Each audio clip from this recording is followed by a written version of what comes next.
ओम नमो भगवते वासुदेवाय. सार्थ सुबोध ज्ञानेश्वरी. लेखन आणि वाचन सौ मनीषा भास्कर अभ्यंकर, महाराष्ट्र, मिरज 416410. अध्याय 2. सांख्ययोग. स्थितप्रज्ञ भाग 9. ओव्या आहे 338 ते 341 आणि गीतेचा श्लोक आहे 65. स्थितप्रज्ञ प्रीती व द्वेष यांनी रहित होऊन विषय उपभोगत असे भगवंतांनी मागच्या श्लोकात सांगितलं. आता स्थितप्रज्ञाचे चित्त प्रसन्न असल्यामुळं त्याच्या दुःखांचा शेवट होऊन त्याचे चित्त परमात्म स्वरूपी लवकर स्थिरवते असं सांगणार आहेत. श्लोक 65. प्रसादे सर्व दुःखानां हानिरस्योपजायते प्रसन्न चेतसो ह्याशु बुद्धी पर्यवतिष्ठते. चित्त प्रसन्न झाले असता त्याच्या सर्व दुःखांचा नाश होतो. चित्त प्रसन्न असणाऱ्याची बुद्धी परमात्मा स्वरूपी लवकर स्थिर होते.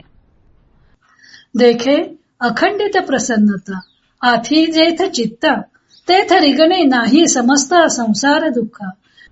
पहा, जेथे चित्ताला निरंतर प्रसन्नता असते तेथे कोणत्याही संसार दुःखाचा प्रवेश होत नाही.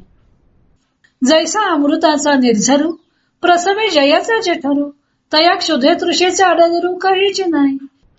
ज्याप्रमाणे अमृताचा झरा ज्याच्या पोटात उत्पन्न होतो त्याला तहान भुकेची भीती कधीच नसते. तैसे हृदय प्रसन्न होये तरी दुःख कैसे के आहे तेथ आपैसे बुद्धी राहे परमात्म रूपी.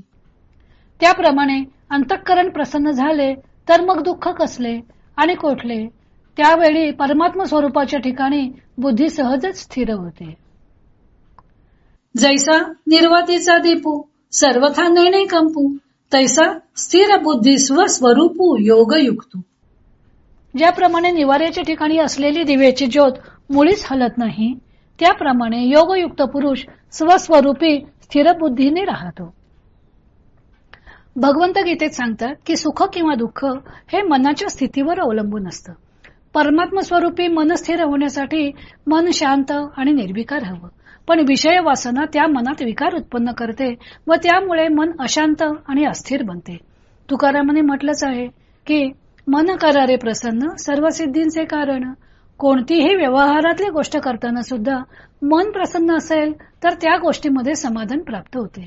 तुकाराम महाराज मंत्रगीतेत म्हणतात, शीघ्रतया सर्व लाभे महालाभ. तुका म्हणे स्तंभ सुकृताचा. हा महालाभ कोणता तर आत्मरूपी बुद्धी स्थिर होणे हाच महालाभ आहे. म्हणून चित्त प्रसन्न करण्याला महाराजांनी सुकृताचा स्तंभ असं म्हटलेलं आहे. स्तंभ म्हणजे खांब. आत्मप्रसन्नतेची इमारत या खांबावर उभी असते. ज्ञानदेवांनी हे स्पष्ट करण्यासाठी अमृताचे उदाहरण दिलेले आहे. अमृत हे अमरत्व प्राप्त करून देणारे स्वर्गीय पेय. ते प्यायले असता तहान भूक लागत नाही अशी पौराणिक कल्पना.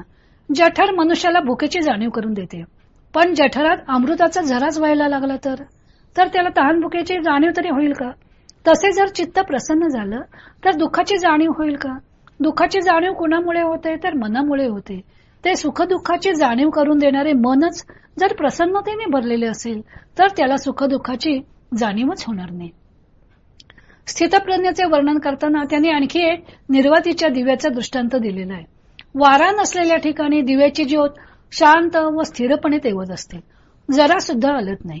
त्या निर्वातीच्या दिव्याच्या ज्योतीसारखे स्थितप्रज्ञाचं मन असतं. अशा मनुष्याची बुद्धी स्थिर असते व तो आत्मस्वरूपी लवकर एकरूप होतो.